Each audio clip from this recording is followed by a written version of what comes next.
Paz, amor, flores en el pelo. Seguramente cuando pensamos en el movimiento hippie, nos vienen a la mente imágenes muy claras. Pero ¿saben qué?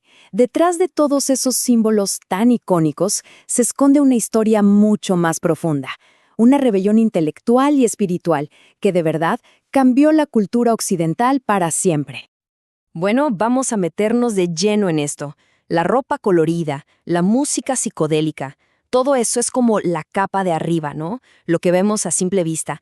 Pero, ¿qué fue lo que impulsó a toda una generación a darle la espalda a la sociedad? ¿Cuáles eran las ideas que de verdad los movían? Esa es la pregunta que vamos a responder hoy. A ver, para entender de qué va todo esto, tenemos que hablar de un concepto clave, la contracultura. Y es que no era solo una moda, para nada.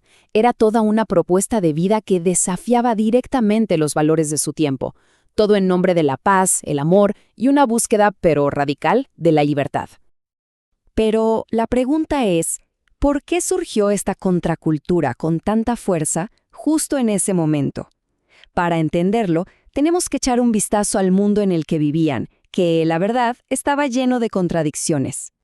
Imaginen la escena. Después de la Segunda Guerra Mundial, Estados Unidos proyectaba una imagen de casi perfección.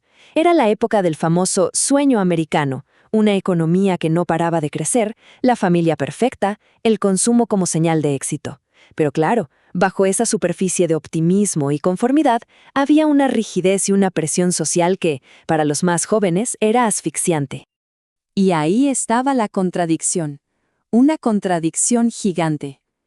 Mientras en casa se vendía este ideal de paz y prosperidad, la realidad más cruda de la guerra de Vietnam y las luchas, a veces violentas, por los derechos civiles, mostraban una cara completamente distinta. Fue esta hipocresía la verdadera chispa que encendió la rebelión. Y acá es donde la historia se pone de verdad interesante. Porque el movimiento hippie no apareció así, de la nada. Tuvo unos predecesores intelectuales, un grupo que plantó las semillas de la contracultura una década antes. Con ustedes, la generación Beat, un movimiento de escritores, poetas, artistas, que ya en los años 50 se sentían completamente fuera de lugar en esa sociedad tan conformista. Ellos fueron los verdaderos pioneros en cuestionar el sistema. Ahora, lo más fascinante es el propio nombre del movimiento, Beat. No tenía un solo significado, sino tres al mismo tiempo. Por un lado reflejaba ese agotamiento, el sentirse golpeado, vencido por la sociedad. Pero a la vez hablaba de lo beatífico, o sea, de una búsqueda espiritual profunda. Y por supuesto, del ritmo, del beat del jazz que tanto admiraban. Cansancio y trascendencia, todo en una sola palabra. Y fíjense, porque sus ideas centrales son literalmente el ADN del movimiento hippie. Hablamos de un rechazo total al materialismo, una crítica a la conformidad, una búsqueda incansable de lo auténtico y una nueva libertad sexual y emocional. Para los Beats, la vida no era un plan de carrera, sino un viaje, una experiencia de exploración interior. Suena bastante familiar, ¿no? Ellos construyeron los cimientos filosóficos sobre los que luego bailarían los hippies. Muy bien, ya tenemos la semilla intelectual. Ahora vamos a ver cómo germinó y se transformó en un fenómeno cultural masivo, un auténtico florecimiento de color y sonido. Y esta es la transición clave, el punto de inflexión. Los Beats eran un movimiento más bien minoritario, muy urbano, con un tono un poco más oscuro, más existencial, como el jazz que escuchaban. Los hippies, en cambio, tomaron su ADN, ese rechazo al sistema y esa espiritualidad, pero lo convirtieron en un movimiento masivo, mucho más conectado con lo rural, optimista, utópico y con el rock y el folk como banda sonora. Pasaron de la búsqueda individual a un sueño colectivo. Y ese sueño colectivo explotó en 1967. El verano del amor en San Francisco fue el momento en que la contracultura salió de los márgenes y se tomó las calles. Miles y miles de jóvenes llegaron para vivir una utopía tangible de música, libertad y flower power, el poder de las flores, que era su símbolo de resistencia no violenta. Bueno, ya vimos de dónde vienen. Ahora vamos a analizar en detalle cuáles eran esos valores centrales que definían la visión del mundo de los hippies.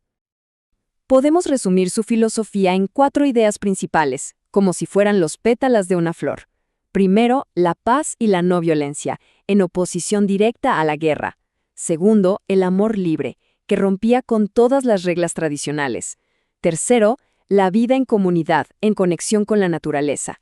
Y cuarto, una espiritualidad alternativa, buscando respuestas más allá de la religión organizada.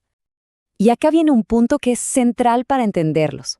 Para ellos, la realidad convencional era como una construcción que limitaba el potencial humano.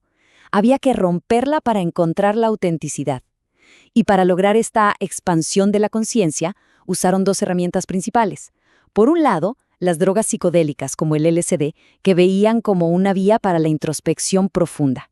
Y por otro, el misticismo oriental, como el budismo zen, para una conexión espiritual más directa. Y claro, el gran vehículo para difundir todas estas ideas fue sin lugar a dudas la música.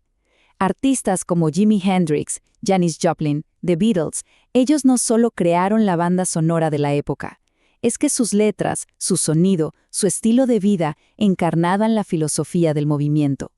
La música no era solo entretenimiento, era el mensaje. Y en lo visual, la era fue igual de explosiva. Por un lado teníamos el arte psicodélico de los carteles de conciertos, con esos colores intensísimos y letras todas distorsionadas que buscaban, de alguna forma, replicar una experiencia sensorial. Y por otro lado, el arte pop, con figuras como Andy Warhol, que usaba imágenes de la cultura de consumo para criticarla desde adentro. Pero bueno, como sabemos, el verano del amor no podía durar para siempre. Entonces, ¿qué pasó con el movimiento? Y, más importante, ¿qué queda de él hoy en día? Vamos a ver su legado. El movimiento, como esa fuerza masiva y visible, se fue apagando poco a poco. ¿Por qué? Bueno, principalmente por 2 razones. Primero, su gran enemigo, la guerra de Vietnam, llegó a su fin. Y sin esa causa que los unía a todos, perdió mucho foco. Y segundo, el capitalismo hizo lo que mejor sabe hacer. Absorbió la rebelión. De repente, los pantalones acampanados y los símbolos de la paz dejaron de ser una declaración de principios y se convirtieron en un producto más en una tienda. La contracultura se volvió una mercancía. Pero, ¿y aquí está la gran paradoja? Aunque el movimiento como tal desapareció, sus ideas ganaron. Piénsenlo, el pacifismo, la tolerancia, el ecologismo, la popularización del yoga y la meditación, todos estos valores que eran súper radicales en los años 60, hoy son parte fundamental de nuestra cultura. De alguna manera, la contracultura se integró en la corriente principal. Así que la pregunta final que nos queda es esta. Aunque ya no veamos comunas en el campo, cuando reciclamos, practicamos mindfulness o defendemos la diversidad y la paz, ¿no estamos de alguna forma viviendo el legado de aquella rebelión de flores y psicodelia? Quizás el eco de los hippies resuena hoy mucho más fuerte de lo que pensamos.